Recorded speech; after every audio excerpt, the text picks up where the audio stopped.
It's going. Actually, wait.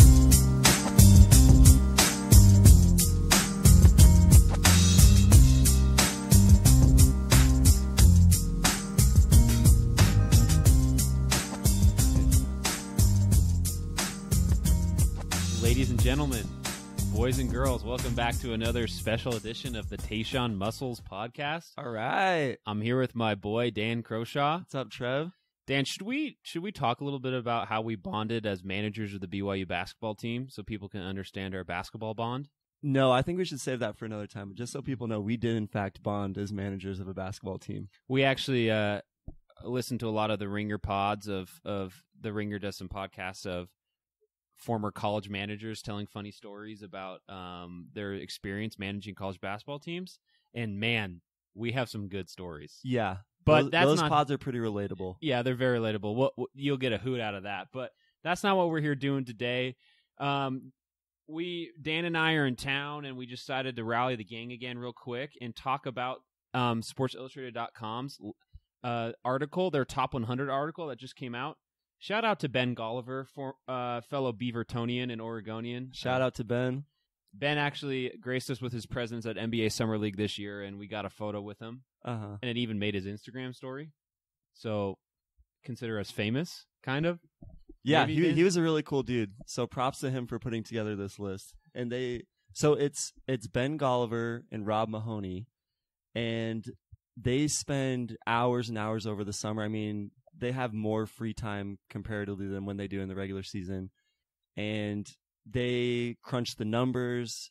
They seek opinions of other writers, of teams, and they compile this list of the top 100 players in the NBA. Yeah, and it's so fun gives us something to talk about, like talking points for basically another month. Yeah, because there's like nothing else to talk about. It's like right dead air, so they publish it at the perfect time because training camp's just about to start, and we can talk about what's coming up this season. So it's really fun to just kind of analyze it and get excited for the season, which starts in literally like a month. Mm-hmm. So yeah, So when this list comes out, it gets a lot of flack, and people talk about who should be included that wasn't, who should be higher, who should be lower. And, of course, everyone's going to have their different opinions. Trev and I obviously have our own opinions, which we're going to discuss. And I honestly don't know if we're going to agree on some of the things that I made notes about. We're not. We might be making some bets throughout the pod just to make the rest of the season a little bit more juicy, but...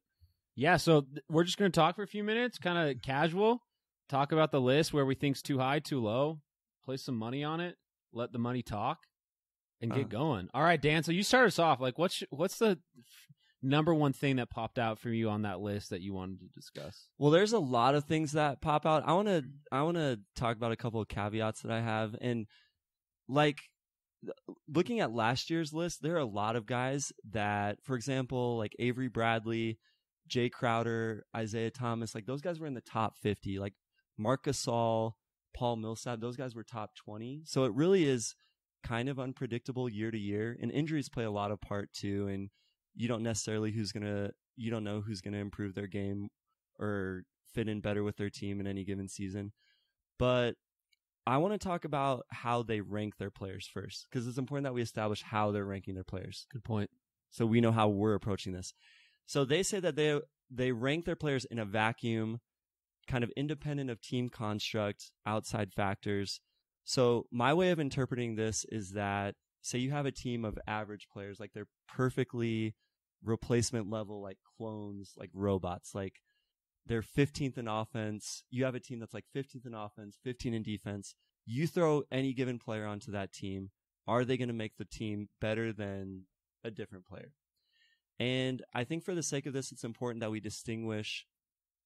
We're just going to talk about value added in a regular season context.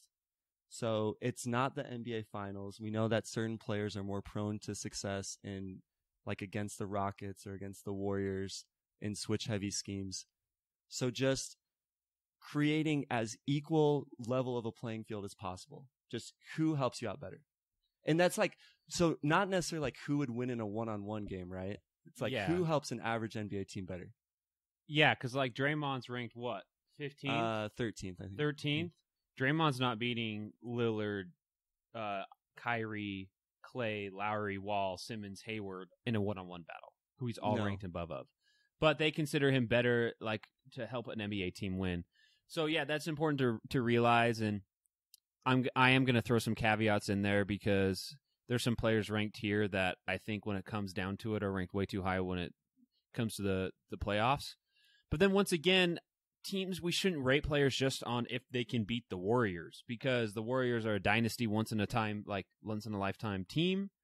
So you can't judge all players just based off, well, he'll get shredded by Steph in Game 6 because well, pretty much everyone is. So. Yeah. So let's just start. I'm just gonna read the 100 through 95th, and you tell me which players, because there's probably a chance. I have a couple of these guys that I don't think should be on the list. So let me hear what you have to say. So it goes Lonzo 100, Brook Lopez 99, Pau 98, Reggie Jackson 97, Dirk 96, Damari 95. My number one objection to this list is Dirk just popped out to me. Dirk doesn't belong anywhere near this list. And it's fine to have like legacy picks for things like, actually, no, it's not fine. The only thing it's fine to have a legacy pick for is like the Hall of Fame, if you ask me. Yeah, there's no NBA awards you should value prior season's contributions. And Dirk will tell you himself, like, he can't run anymore. He's not going to, can you imagine Dirk playing in the playoffs right now? I can't imagine. 0% chance. And I'm saying that just as I got done saying this is a regular season thing. But, like, even in the regular season, he's a marginal contributor at best. He contributes only on one side of the floor. And my man Dirk doesn't belong on this list. I can think of, like, 30 players I'd rather have on this list than Dirk. Yeah, I can for think next season. I would put Luka Doncic on this list, his new rookie teammate, and he hasn't even played an NBA minute yet, and I would put him on the list over Dirk. That's another thing. They don't have rookies on here. We should say that. Because I think Luka could be in contention, and I would agree with you that I would value him. Like, Dirk's not a top 3 player on his team. No. And his team is like bottom 5 in the NBA, maybe bottom 10. Right? Like, you take Barnes, DJ, Doncic over him next year, right? Yeah. Yeah, easily. Maybe even Wes Matthews over him. Maybe, yeah, I don't know. So we agree there. Who else? Who else do you see that you don't think would be on there? Damari Carroll. I'm just going to throw them all. I think he's off. I think Reggie Jackson shouldn't be on the list. I don't think Paul Gasol should be on the list. That one I'm a little iffy about. Yeah, Powell. I guess I'm okay with it. Similar to Dirk, Powell contributed a little bit more than he did last year, and his defensive metrics are pretty high. But also I was looking at him last year, and I think he was in the 50s. So he dropped from the 50s to the 90s. He dropped a lot. And he had a precipitous fall last year in his production, and I don't see why we should expect that not to happen going into the upcoming season. Yeah, there's nothing turning around. He's just going to get worse. I think he's a 20-minute per game player, so I'm saying see ya, Powell. Like, let's get some younger blood onto the top 100. I could easily come up with 15 players right now. I'd rather have name one. All 15. Like Marcus Smart, Rajon Rondo, right off the top of my head. Yeah, Marcus Smart should be on the list. Okay, let's talk about that. That brings up my next point, okay? I can bring up what they said about Marcus Smart, or is your point about something else? It leads into it, okay? So, caveat here, I'm biased on this point because I am a Portland Trailblazer diehard, so the Lakers are my nemesis, and I'm also an Oregon Duck fan, so I don't like the Bruins in the Pac-12. So I'm just, and then you throw in all the BBB hype. Anyways, I am lower than I should be on Lonzo Ball. I admit that, but I think I'm rightfully have a just case that he should not be ranked as the 100th player on this list. He shouldn't have cracked it. Projection has got to be all of what they have, and I'm higher on Lonzo Ball's upside than you are. I know this for a fact. Yeah, you are, and I think it's reasonable to think that projecting forward to next season's production, this is so hard because it's unfair to group his production with LeBron, because I think LeBron is going to help him out a lot. But we're ranking players in a vacuum here, and it's not fair to compare them. It depends how Luke Walton's going to play LeBron, though, right? Because Lonzo Ball, his whole point, how everyone says, is he makes his teammates better because he has the ball in his hands. Well, how is LeBron going to play? Lonzo Ball's not a spot-up shooter. I'd argue with that. I don't think he makes his players better by having the ball in his hands. He's a unique player because he doesn't have to have the ball in his hands to make his teammates better. Like he shouldn't, because when he has the ball in his hands, he can't make a shot. Yeah, he can't shoot layups. He can't shoot threes. At least he couldn't last season. But So I'm encouraged by some of the videos. It looked like he moved his shot like 1 inch to the right, like closer to the correct arm slot. yeah, but it's And- still general wonky kind of shot though. He didn't So he who are didn't you- switch the hit. who are He you didn't fix the hitch. Who are you replacing him with on the list? Marcus Smart. Or Rajon Rondo. Okay. Easy. What about Malcolm Brogdon? Yep. I thought about him. Oh yeah, Yes. yeah. Yeah. I would do that too. Now I get where people are saying because Lonzo Ball has potential and he got injured, but when I'm just going into next season about in terms of confidence of what a player could do next season, Lonzo can't shoot right now, fellas and ladies. I'm out here. Yeah. Can he? Anyways, I don't I'm not want to gonna say get he a can shoot. Lonzo wormhole. I'm But- pulling up. The people want to hear about Lonzo though, so I'm pulling up his advanced stats from last year, and I'm willing to put our first bet on the board regarding Lonzo.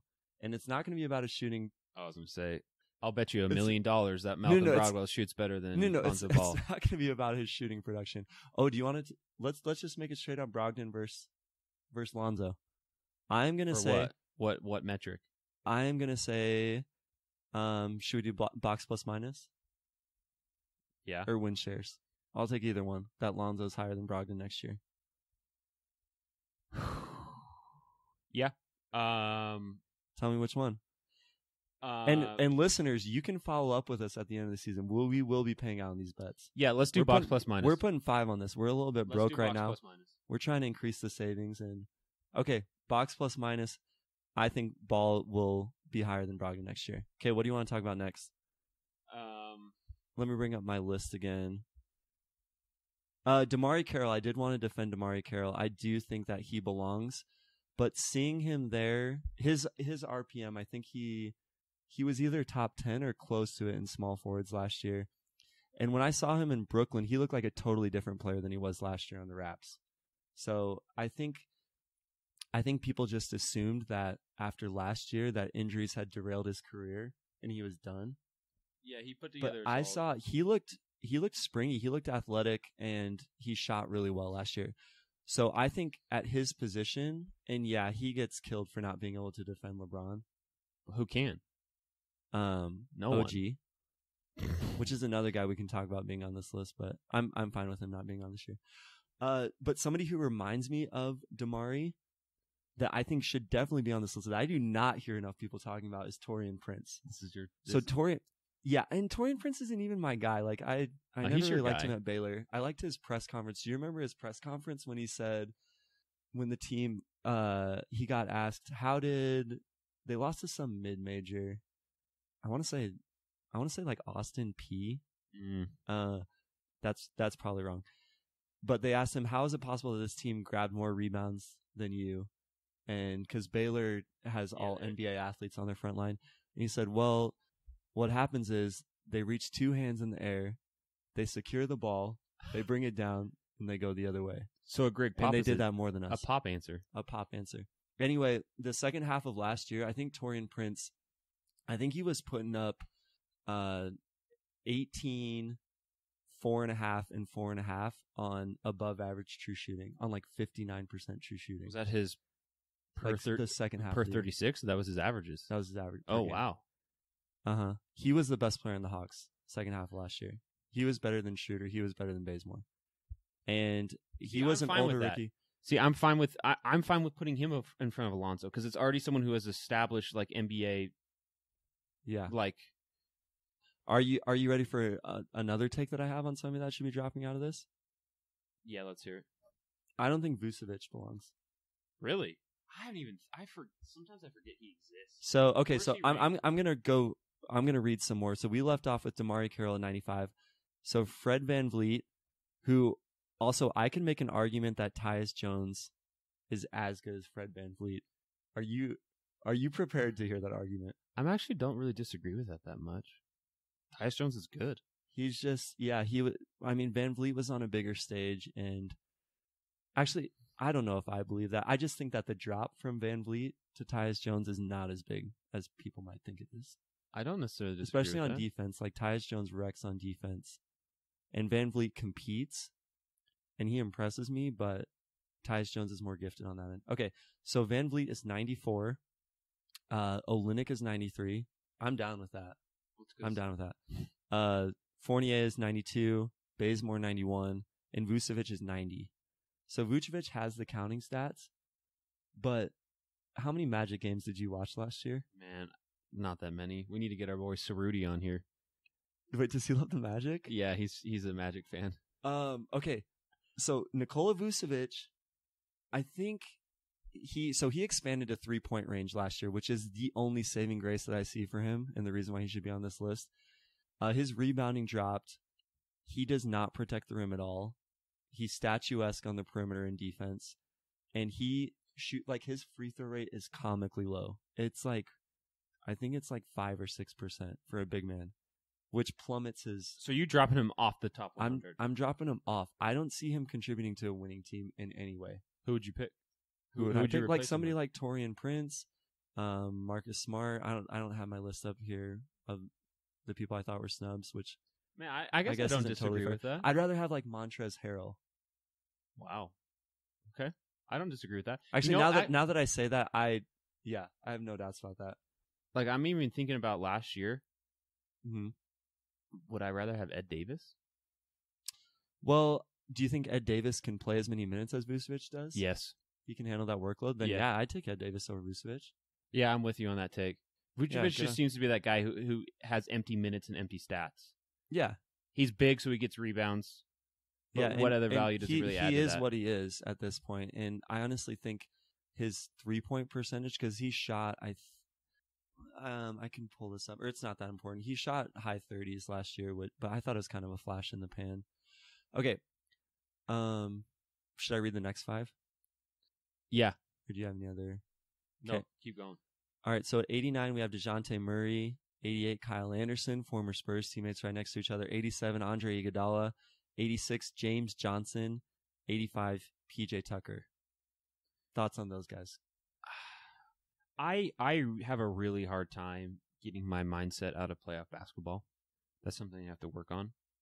Because, I mean, that's obviously where I watch every single game of every series. And it's the most fresh in my mind, too, because it just happened this summer. So when I see someone like PJ Tucker, who I watched play 44 minutes a game for 3 series, and was like just like linchpin. The linchpin, the irreplaceable of the Houston Rockets. And then I see Taj Gibson, Lauri Markkanen ahead of him, Dennis Schroeder ahead of him, Serge Ibaka. Like, I just, it doesn't make sense to me. So that's the first thing that pops off. Yeah, I'd switch him with Serge, who's at 78. Oh, easily. I would jump. Okay, we agree there. So I think PJ is too low. I think he could go higher. What do you think about slow-mo at 88? Because I saw a lot of people hating on that. Man, we've had actually some slow-mo conversations in our texting group, and you've kind of warmed me on him a little bit. Because you think he's going to break out for the Grizzlies. Not necessarily break out. I'm targeting him in fantasy this year. I think he's going to get more than 30 minutes. Well, and yeah, he doesn't hurt your team. He doesn't raise the ceiling of your team necessarily, but I think he raises the floor a lot. Man, I would probably put him in front of... Yeah, I'm fine with that.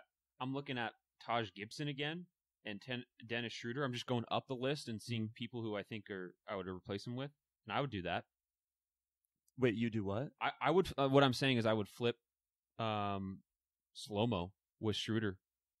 Oh, I don't know if I would go that far.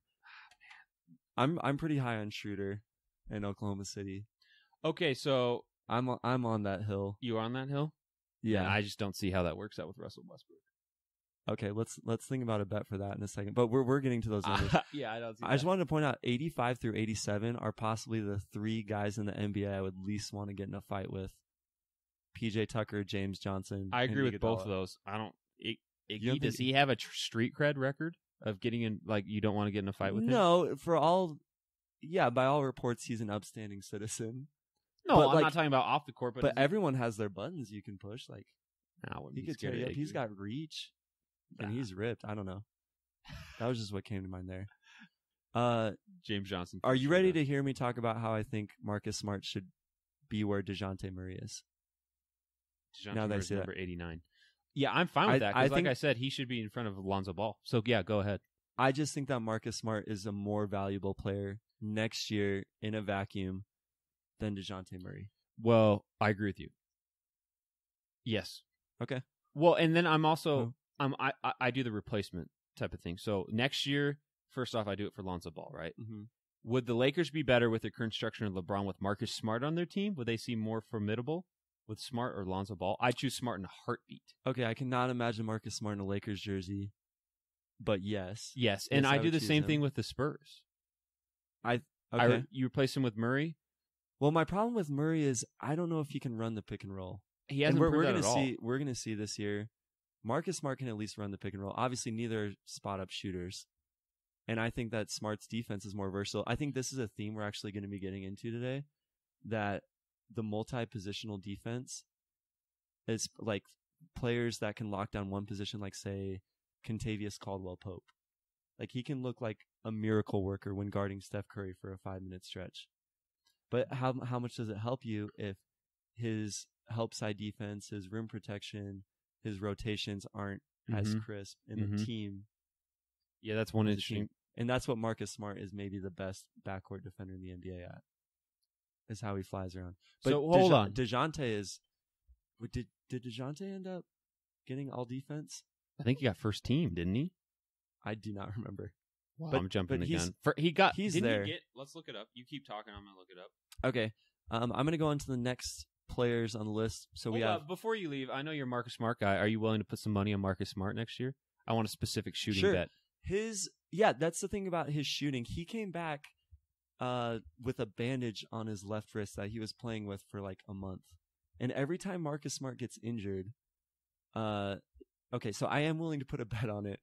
But every time he gets injured, it takes him like 3 weeks to remember how to shoot. Like, he'll have so many 1 for 8, 2 for 11 games. Well, there's no injury contingencies in this bet. That's what I'm saying. If there was an injury contingency, I would 100% bet it.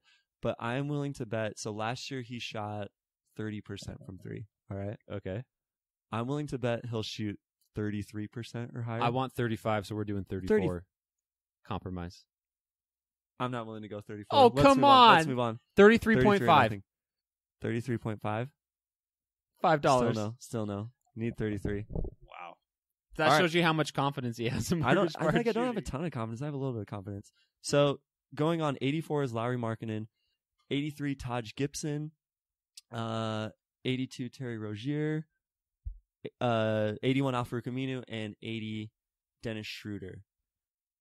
That scary Terry really jumped up there. I hate to bring up Marcus Smart again, but it's a hot debate in Celtics camps of who is more valuable between Marcus Smart and Terry Rozier. Who would you choose? That just shows I would choose Rozier just because of his shooting prowess. How much do you think his 0 for 10 in Game 7 of the Eastern Conference Finals is dropping him on this list? So you think he should be higher than 82? Yeah, I do. Let's say he shoots 4 for 10, which is the percent that he averaged overall from 3 in the playoffs. Celtics win Game 7, and he continues to average, 15, 5, and 5 in the NBA Finals. How high would he be on this list? Yeah, I see what you're saying. He'd probably. I think he's at least 15 spots higher. Yeah, because I'm even looking at some of these people. Yeah, he would. He would have passed Serge Ibaka, Thaddeus Young, Nicholas Batum, Will Barton. Yeah, especially if you're right. I'll take it there. So, as a Celtics fan, would you, if you had to pick one or the other right now, would you pick Rozier over Smart? I would pick Rozier. He's not going to stay though, is he? It's either him or Kyrie. That's how I see it. Oh shoot! But Danny Ainge just pulled the bunny out of the hat recently. Like, there's been so many times over the past 3 years when I thought that we were coming to the end of the road with certain players, and he just keeps it we going. End up either turning them into better players or somehow retaining them. Actually, not really retaining, because I remember thinking about it with Avery Bradley. And so, well, Avery Bradley, was he on the list last year? I bet he was. He was in the low 50s. He was like 52. And he dropped off. Uh-huh. And Jay Crowder did. Mm-hmm. Wow, so is this list basically just a testament to Brad Stevens? But then again, Jay Crowder is someone that I would rather have than, for example, Pau Gasol or Vucevic. Yeah, I think both those guys are. Let's talk about Taj Gibson. People thought Taj Gibson was washed last year. He's not. And it seems like he really held the T-Wolves together at points. I just kind of want somebody more exciting at 83. Yeah, when you think, all Taj Gibson I think about is just... Bro, yeah. Taj Gibson might be one of my least favorite players to watch in the NBA. Is that messed up? Higher than Kevin Love? You mean less enjoyable to watch? Yeah, that's what I meant. Like you dislike watching him more than Kevin Love. They're in different categories of dislike. Taj Gibson is more just out of boredom. Kevin Love is just the aesthetic value is not that. Like Kevin Love actually does things though. But yeah, Taj, I don't know. Well, yeah, I'm with you on that. But he brings value to the team, so a lot of value. Where would the Timberwolves be without him last year? That's a good point. But we're talking about next year. Like, do you foresee a drop off? I think he's going to be 32. And how many minutes has Tibbs run him into the floor? I don't know. I mean, that's an interesting conversation later on too. We could have about the Bulls. All the articles coming out that's saying. Did you see what Jamal Crawford said about Tibbs? No. He said it wasn't a fun environment for me. Playing there wasn't fun. Yeah, it doesn't sound like it. So, I mean, then we have all the Jimmy Butler drama. So who knows? But the players seem to love him though. Like Luol Deng's going back. Do the players love him, or is it because they're washed? Tibbs like is the only syndrome. Is it the only place that they could go? Well, in Luol Deng's case, that might be it. Yeah, I think with Derrick Rose too. So I just don't think they have any other. I don't think they love Tibbs. I just don't think they have any other place to go. Okay, let's keep going up the list here. 79, Domantas Sabonis. 78, Serge Ibaka. 77, Trevor Ariza. 76, Thaddeus Young. 75, Brandon Ingram. Okay, so my one comment on this, and I think we both agree here, is that Brandon Ingram is pretty low. Way low. Agreed. So, well, I guess. Darn, I was hoping I was going to be the only one that had that. Oh, shoot. No. Well, I guess it's actually the I think correct term is 20 spots higher. he's too. Okay, I see what you're saying. Yeah, I agree with you. Okay, so let's walk through this real quick, okay? Brandon Ingram, what did he average last year? 16.5 points, shot almost 40% from three, like 39% I'm bringing from it three. up. I think he shot 39%. 39% from three. Low attempts, but still like a marked improvement from the previous season, which is what you're looking for. Yes. So his rookie year, he shot under 30%. Last year, he shot 39%. And how old is he? 21? Last year was his age 20 season. Okay. So you factor all that in together. When I watched Laker games, I honestly felt like, I mean, he can get to the rim basically, I don't want to say at will, but pretty easily. I almost felt more comfortable him initiating the offense than I did with Lonzo Ball when it came to the Lakers. And so I think he should be 15 spots higher, at least. We'll keep going up the list, but Harrison Barnes is at number 59. I know this is what you said before, Dan. Jeff Teague's at 58. I would put Brandon Ingram right up there with those guys. Mm-hmm. Probably higher in that spot. So, yeah, I would agree with you. I think he should be up 20 to 25 spots. And I don't have the names pulled up, so I can't tell you exactly who right now. But it's interesting that 74 is Andrew Wiggins right in front of him, a max NBA player. Andrew Wiggins, 74. That's just an interesting topic. I do want to talk about that because every time I hear somebody talk about a player in a vacuum, it's hard for me to ignore the situation that they find themselves in. Like Andrew Wiggins was drafted in Minnesota, had a lot of responsibilities heaped on his shoulders right away. And it seems to be not like I don't want to say like it's a toxic culture, but it's not the best. And it seems like he has Jimmy Butler harping on him nonstop. I just think about somebody like Andrew Wiggins compared to Jaylen Brown on the Celtics, who's in the 40s. And how good would Wiggins look if he was on the Celtics? And we'll never know is the sad part about it. And team structure. And people always talk about Kawhi going to the Spurs and how that was perfect for him. And I think that's kind of hogwash to say that Kawhi couldn't have thrived in other teams. But I don't know. I think Andrew Wiggins needs a change of scenery. And it sounds like Jimmy's going to be leaving. So I think one of those two needs to go. It sounds like it's going to be Jimmy. I wish it was Wiggins, though, because I just want to see him on a different team. Man, I'm lower in Wiggins than you are. But yeah, at some point, it's like the team that you were drafted by, the team that you're being indoctrinated into, like they become a part of you, and you're not necessarily independent of that team. So I can't say that Wiggins could be better going somewhere else in his career at this point, but I do think that, I don't know, something about his situation did not do the best to bring out his potential. Yeah. Well, there's no argument really that he belongs higher on this list. No, given what we know.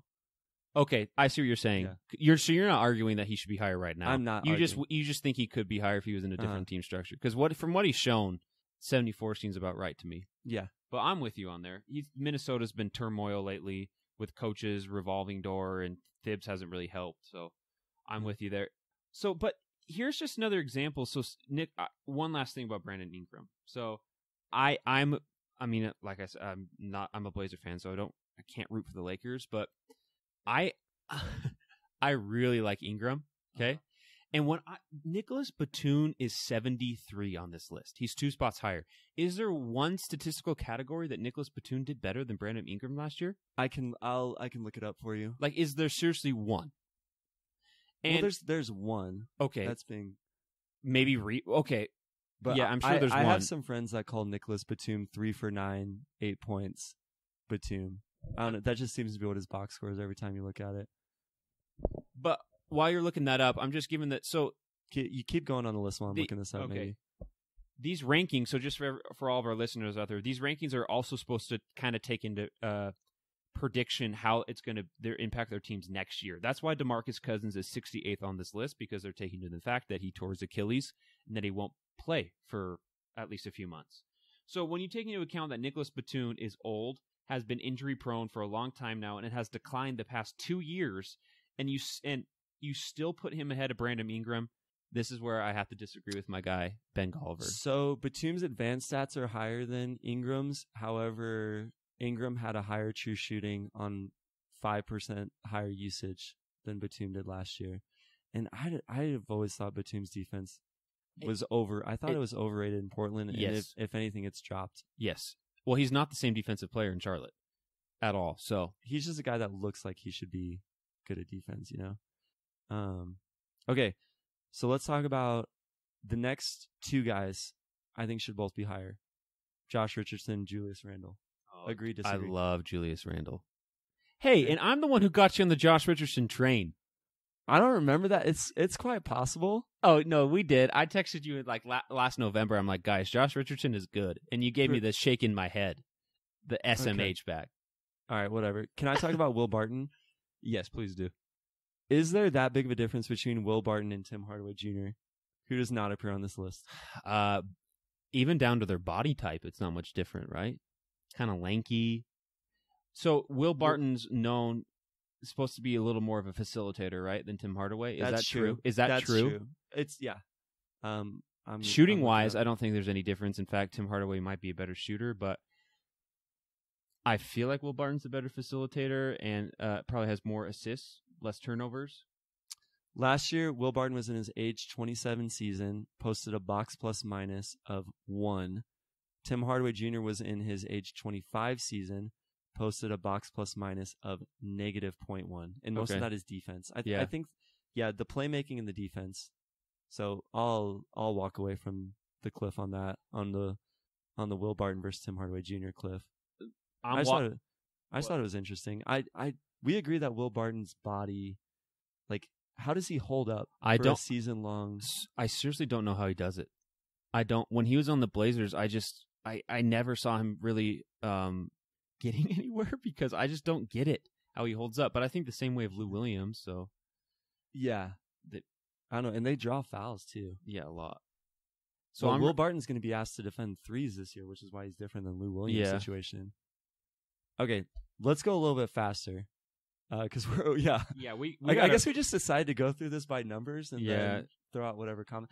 Well, so the thing is, I actually have more comments about guys in the latter half of the top 100 probably than like the top 10.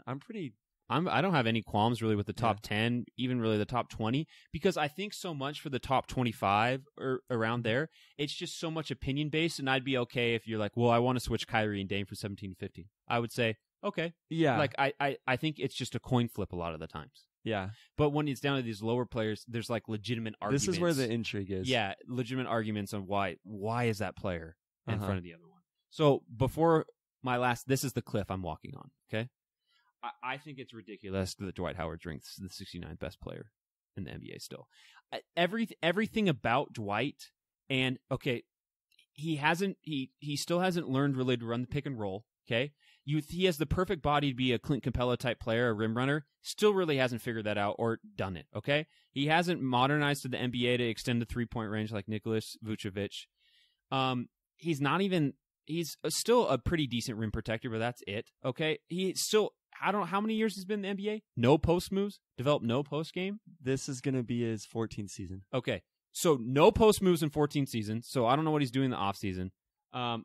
This is for my boy Cerruti because I think I pretty much know how much he hates Dwight. Cerruti shout out of the yeah, he's my boy. But then you also take in the fact of how much he just kills teams. Who did the Hawks just trade him away for, Dan?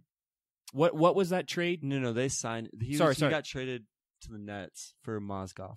For Mozgov. Yeah, so literally for nothing. And so he's just, every team he goes to, he just kills them.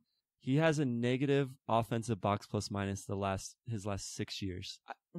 Because he hasn't developed anything to modernize his game in the NBA whatsoever. I don't even know what he does on off. He would be the great rim runner, but he doesn't even do that. I don't know if it's because he's arrogant or what. Okay. My only counter. I'm high on the Wizards this season. It's because you love John Wall. I don't love John. I like John Wall. Okay. I think he doesn't get a fair shake because he got ran into the ground last playoffs. But I think the Wizards, I don't know. I haven't stopped believing. I don't know what we can make a bet on this about. I want to make a bet on something about Dwight Howard. Okay. Let's say, I don't want to do it on just something like points or rebounds. I want to do it on an advanced stat. Should we do win shares this time? Okay, so win shares, he averaged 6.8, or he had 6.8 total. Last year. I'll go, well, he played a lot of minutes. If you play a lot of minutes, you're going to get win shares. I'll go 7. No, I don't want to do win shares. I want to do per 48 in case he gets misses 20 games or something. I'm fine with that. So last year he had .132 win shares per 48. Okay. I'm willing to go 0.15 or higher because his year in Atlanta he was .181. I'm willing to go 0.15 because are you going to negotiate with me this time at all or not? No. Packaged in that, I gave you what my bet was last time. Packaged in that is I think the Wizards are going to be a good team, like I said, and I think there's going to be more wins to be shared. Sure. Which is kind of how the stats work. I'll take it. Okay, higher than 0.15 per 48. All right, moving on. DeMarcus Cousins. I don't really want to talk about injured players that much. I feel for Golliver and Mahoney trying to rank Hayward and Kawhi especially. So I'll just skip past that. Do we need to jump up to your Rocco conversation? No, not yet. Okay. Yeah, let's keep going. Let's go Miles Turner, Aaron Gordon, Tobias Harris. That's 67 through 65. I do think Tobias should be higher. And for the reason that every single year he gets better around the edges. And I don't see a reason why that shouldn't continue. And he's always younger than you think he How old is he now? 26? I want to say 26. Yeah, he's 26. I love Tobias Harris.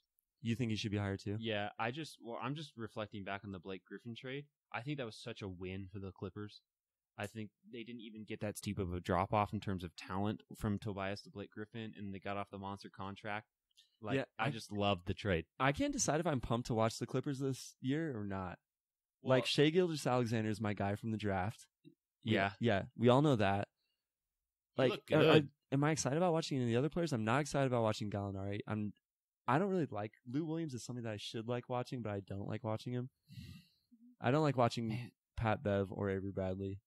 But this is what makes the West so intriguing because the Clippers kind of have this ragtag band of players, and they had a late season push for the 8 seed this year, and I could see them doing the same thing again.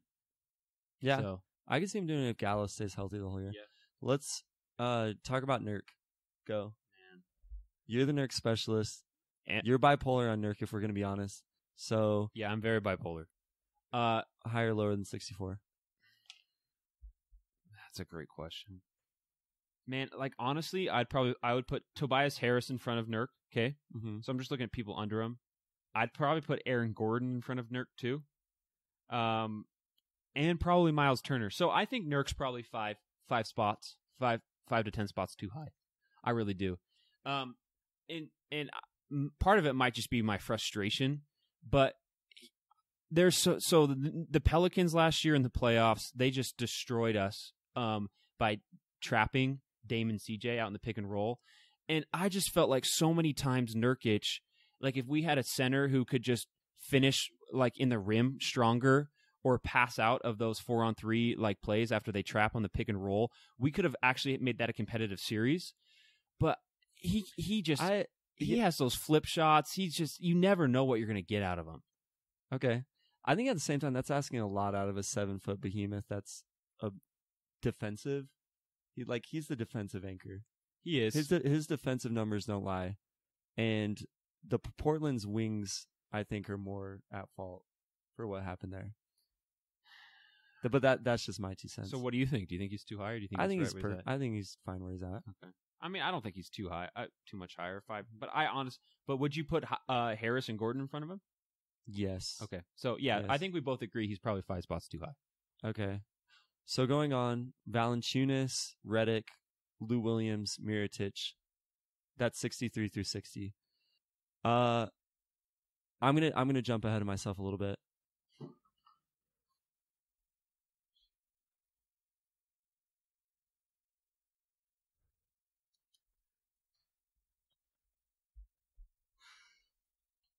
Okay, I'm gonna jump ahead of myself a little bit.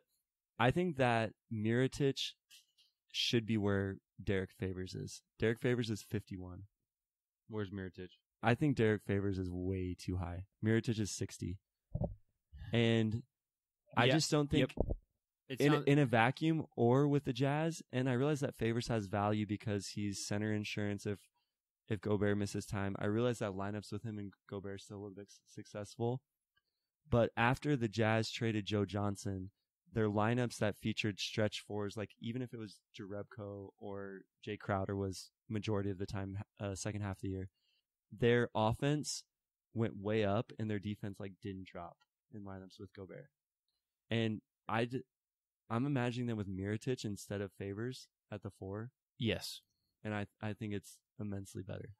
I think our friends Ben and Rob Mahoney listen too much to David Locke. David Locke is is he the radio play-by-play for the Jazz? Uh-huh. And he hosts a podcast, and he's big on Favors and Gobert. But I'm with you that Favors is way too high. I'm actually surprised the Jazz re-signed him. Okay. That's a new conversation. Should we go on? We're running out of time. We're running out of time. We talked so much about 100 through 60. Yeah. And we got to get our takes out about the top 50 at least. Okay. I'm going to read through the entire 50s. How about that? Okay. 59 Harrison Barnes, 58 Jeff Teague, 57 Ricky Rubio, 56 Joe Ingles, 55 Jamal Murray, 54 Saric, 53 Bledsoe, 52 Porzingis, 51 Favors. I already talked about how I feel about Favors. Yeah, let's just run through these real quick. I think Bledsoe's too high. Agreed. At 53. Yeah, let's just do it like that. Say who you think is too high or too low, and then low. I'll say agreed or not. I think Jeff Teague's too high. Agreed. I would drop those guys down to the 70s and 60s, and I'd bump up people like Harris and Aaron Gordon. Other than that, I love Jingles. I love Joe Ingles, so I'm fine with him at 56. I think he should be higher. Yeah, I think he should be like high 40s or something. I think Sarge too high. I'm neutral on that. I could go with you on that. Okay. We can't. I think both of us are kind of more critical by nature. We got to be careful not to say that so many people should be knocked down and then we don't have people to take their spot. Yeah, I'm with you on that. Okay, but I want to get to your Devin Booker, Robin Covington discussion. Okay, so I was looking up some numbers on this, Trev, since you asked. And it was interesting, Robert Covington versus Booker, because I saw that and was immediately repulsed. Because, as you know, I watched the entirety of the Sixers versus Celtics conference semifinal matchup in the playoffs last year. And Rocco was a complete non-factor, except for, you could say, maybe one home game that they had where he made it, I think 3 threes in one half. So I was under the impression that he had kind of been exposed and that the rest of the basketball world agreed with me. So when Ben and Rob had him this high, I wanted to take a step back and look at it, specifically when compared side by side with Devin Booker, because Devin Booker, as we know, just got the max extension, is viewed as a potential franchise player. Rocco is viewed as a potential, 5th best player on your championship team. So right there, that just set off some alarms. So looking at it, though, the box plus minus for Booker last year was 0.5. Okay. Keep in mind the Suns were 30th on defense and offense. Rocco's box plus minus 2.5. Most of that is bolstered by his defensive box plus minus. RPM, which takes more into account, Booker's is negative 0.95. Rocco's is 5.45. Yeah, Rocco literally leads small forwards in RPM. So what do I do with these stats? So looking back, and I dug deeper, Rocco on his possessions in that conference semifinals versus Celtics gave up a little bit under a point per possession on defense, which is good, which is actually good. So I think it was overblown, his defensive shortcomings. There were a couple of times when he got blown by and the commentators drew attention to it, and I think that stuck in my mind and other people's minds. Obviously, he was ice cold shooting, and that's his biggest downside. And that's when he's ice cold there, he has no other offensive asset to his game. Nothing. He can't dribble. He can't dribble at all. Can't really finish. Doesn't really get to the rim. Free throws, nothing. Nothing. Like, yeah, there's a reason why he wasn't drafted, and he's a self-made player, and I respect him for that. Okay, all that said, advanced stats all favor Rocco. I'm still taking Booker. Still taking Booker. This is such an interesting case study because I think, Dan, you and I, we probably rely more on advanced stats than a lot of fans, NBA fans, or the casual NBA fan. And I really do put a lot of trust in them, but this is a perfect case study on why you just can't live and die by advanced stats. You got to pair it with the eye test. You have to pair it with the eye test. You have to pair it with the team structure we talked about at the beginning. You also have to pair it with, like, these advanced stats. Some of them weigh defense and offense equally, like RPM does. And Rocco I was watching some Office last night on Roku. Has just the reason why he's so high in RPM is because his defensive plus minus is so high. So it kind of outweighs his negative offense. But then there's the conversation of is an offensive point created equal to a point defended on the defensive side? Is offensive points generated equal to I'm going to say saved? no, but I don't know if we have time to go down that We rabbit don't hole. have time to go down that hole, and I agree with you. That's why I would still take Devin Booker over Robert Covington. Okay. We got to go. We got to find something that we disagree on. Like, we really need to. Okay. All right. So let's just kind of walk down here and see. We are in the top 50. Devin Booker, Eric Gordon, Rocco, Jaylen Brown, Drummond, Dragic. I think Jaylen Brown is actually too high. Yeah. Which might surprise you. Nope. Okay. I thought that take might surprise you from me. Okay. I think that Goran Dragic at 45 should be switched with Jamal Murray at 55. Or with Joe Ingles. Both of them should be mid-40s. I don't disagree with you. Ah. I love Joe Ingles.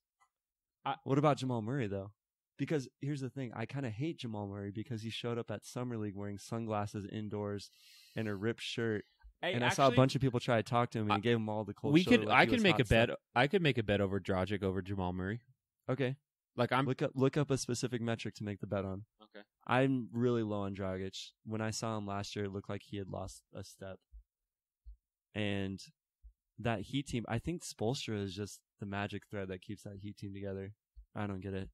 And he brings the best out of Dragic, but if I'm thinking in a vacuum, I don't think he contributes as much to other teams. Okay, so I'm going to keep going down the list while you're looking up our bet for Jamal Murray versus Goran Dragic. Gary Harris, love him. He helped me out a ton in fantasy last year. I think his defense is mad overrated, though. Yeah, I'd have to think. I'd rather have Eric Gordon than Gary Harris. Like if you're the Rockets, I mean they play the same position, so I think it's fair to make this comparison. I'd rather have Eric Gordon next year than Gary Harris. Well, what kind of opened my eyes to Eric Gordon in the playoff series was how much he can still create and facilitate on his own. Yeah. Like when Chris Paul went out, he really stepped into that role pretty easily. So I'm with you on that one too. Okay, Otto Porter, Blake Griffin, Marc Gasol, friend of the podcast, former podcast, hopefully comes back in the future. Cole Gorange. He'll tell you that Otto Porter is Klay Thompson with that finishes at the rim, right? Is that what he says? That's what. And he says if he would choose Otto Porter over Klay Thompson every day, any day for the Jazz. Yeah. So every shooting zone, Otto Porter is more efficient at. With the only one that he's not is the mid range, like 16 to 20 feet, and that's pretty eye opening. If this was an alternate world where Otto Porter had not done what he did, or the lack of production that we saw from him in the playoffs, then I might be able to buy that train. I think he's getting knocked down a few slots because of that playoff performance. I do think he's really solid, though. He's a lights-out shooter and is probably underrated. Okay, I have a bet for value over replacement player. Okay, what's up?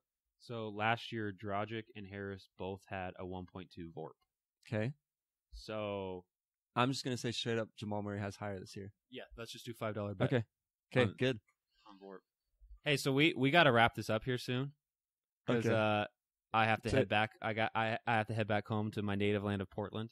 Yeah. Hey, what time is the flight at? It's in less than 2 hours. Okay. Trev is making big sacrifices right now. Should we just say, what is your biggest, what's the word I'm trying to think of? What is your biggest guffaw as looking What at is this? a guffaw? I don't know, just like a snort of displeasure. Okay, snort of displeasure. Okay, On the entire top 100? Yeah, the entire top 100. And we left I already off did at my the guffaw. 40. Dwight Howard at 69. No, I'm saying in the rest of the list, Oh. like the top 40. Dang, I just wanted to hit on Dwight Howard a little bit more. But give him the opportunity. Let's see here. My biggest guffaw. I can go if you're not ready. Okay, yeah, you go. I think Paul George is too high at number 11. Gosh, man, that was mine. Yeah, okay, we're agreeing too much. We gotta stop texting about this stuff. I think that both in a vacuum again, guys. I would take Karl Anthony Towns and Jokic. Do I? Okay, now that those words came out of my mouth, I don't actually know if I believe that. Over Paul George? I don't actually know if I believe that. Well, I can't get over the entire team construct thing, and I feel like less teams are in need of centers. Paul George is obviously easier to have trade a with a supporting team. cast around or Mhm. fit into a team contract than someone like Jokic is. Yeah. Because you have to have defensive stalwarts around Jokic, which the Nuggets don't actually have, I guess, but whatever. I actually don't know if I believe that. So I'm still scanning through the top 40 and looking for what I disagree with. So mine that would jump out to me would just be Rudy Gobert's at 14th. Okay.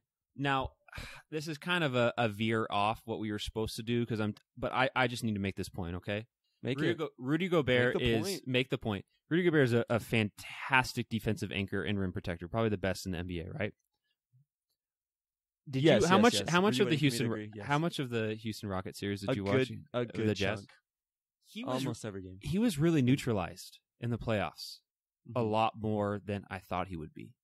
And I take that into account, and when I see like Gobert in a playoff series in the semifinals or some team with small ball, and it's a series and they can really hone in on Gobert and get him in those mismatches, I just don't see him as the 14th best player in the NBA.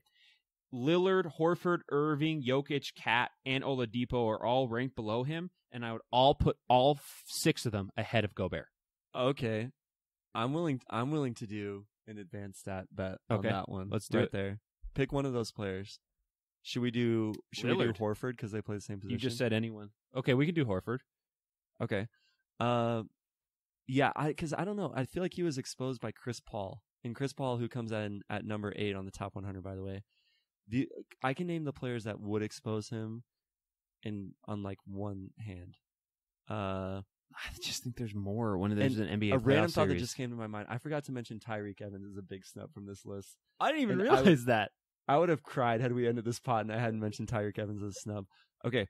Another person above Lonzo Ball. I think Lillard, Kyrie, Chris Paul, James Harden, Steph Curry. What other small guys are good enough?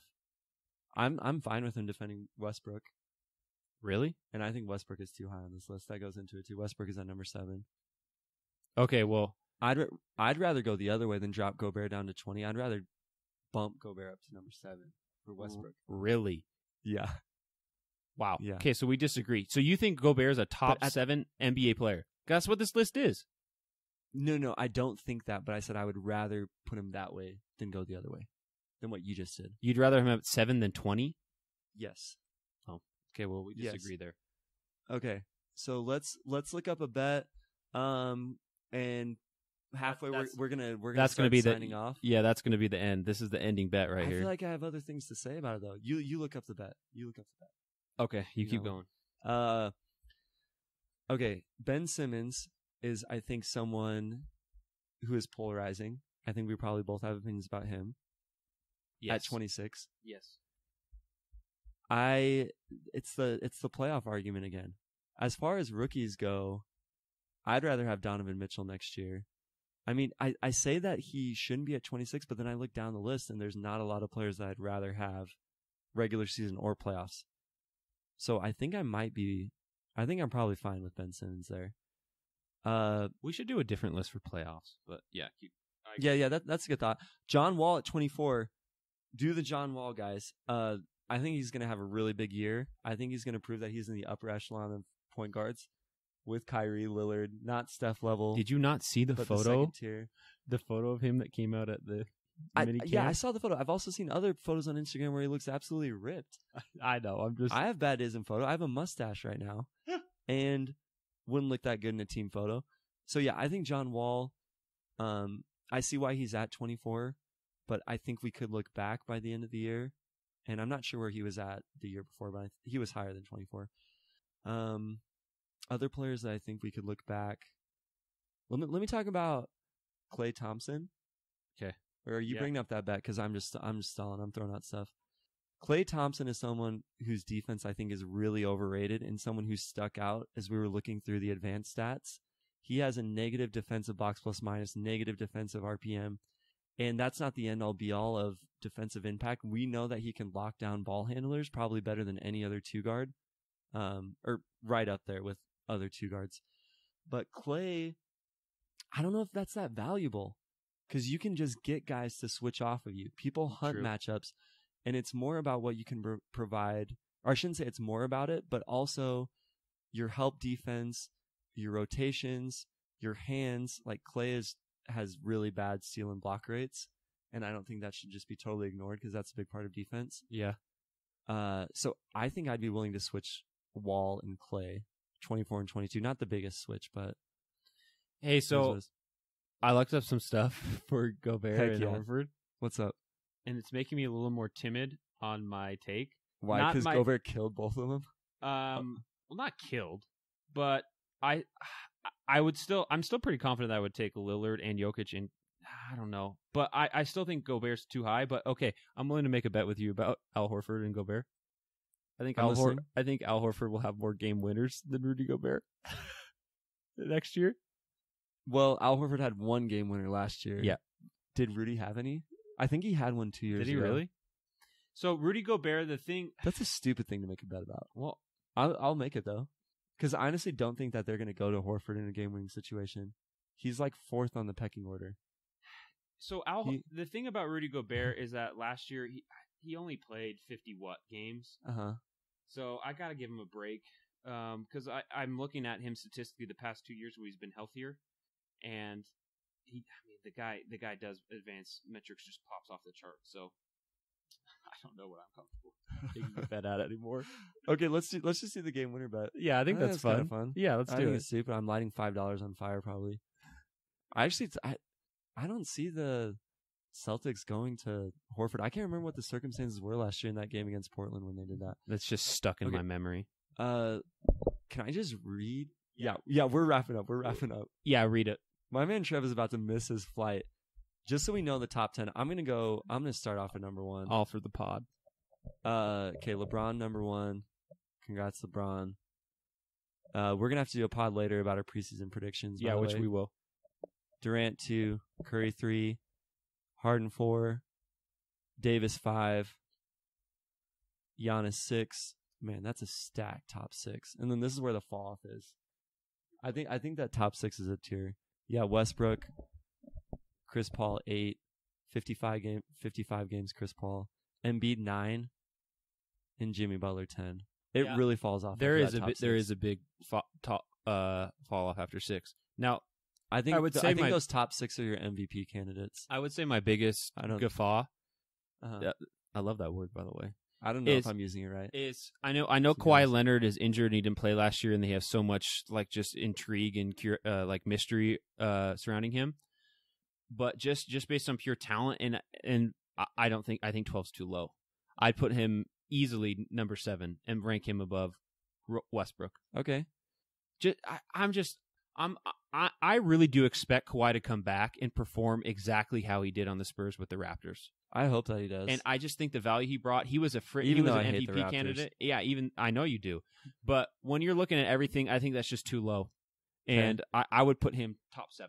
Yeah, the NBA is better when you have Kawhi highlights. When you have Kawhi playing. Yeah, It's a lot better. So I'm going to sign off on this pod by doing my bet to the world. And that is my beloved Portland Trailblazers are the 9th seed in basically every single preseason prediction. And you know what? I don't necessarily disagree. It's going to be tough for them to sneak in, but I got to stand with my boys. So anyone who texts me, Facebooks me, tweets me, at my tweet is at Trevor Wohler, okay? $5. I think the Blazers are making the playoffs. That's the bet. Anyone who wants to take the bet, you're betting the Blazers don't make the playoffs. I'll bet everyone in the world if they want to do that bet. Okay. So are you taking me up on it? How much you got in the bank account? Actually, what are you banking with these days? My limit might be like $500.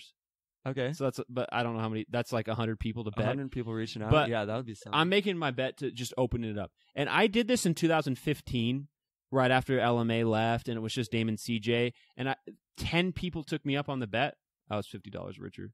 So I'm just riding with it. I still think they're going to sneak in and be one of the top 6, 7, or 8 seeds. So Gotcha. How do you feel about that? I gotta really dig deep. Not dig deep. I gotta dig into it and see how I feel about it, because I could go back and forth. Any of the teams in the West, like 3 to 10, I can talk myself into them being anywhere seeded 3 to 10.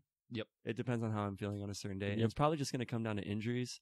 So we'll see. I am pretty high on the Nuggets, though. I just think it would be cool to see the Nuggets, and I can't have the Lakers out of the playoffs.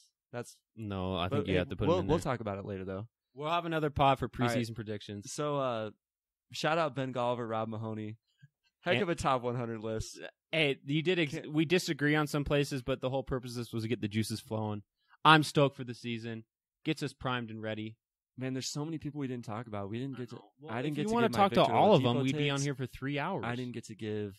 Yeah, I had more things to say about Karl Anthony Towns and Jokic. Those two are just going to be together their entire career. All right. Well, if you haven't, the NBA just needs to start. it's almost time. I was watching the U.S. Open tennis matches at nighttime. Then those stopped happening. So now you're just there's it's the dead nothing. season There's right nothing. now before MLB playoffs start. But Yeah. it's almost time. It's also almost time for my plane to take off. All right. So on that note, all right. Thanks, Trev. to our loyal listeners and fans, thank you very much.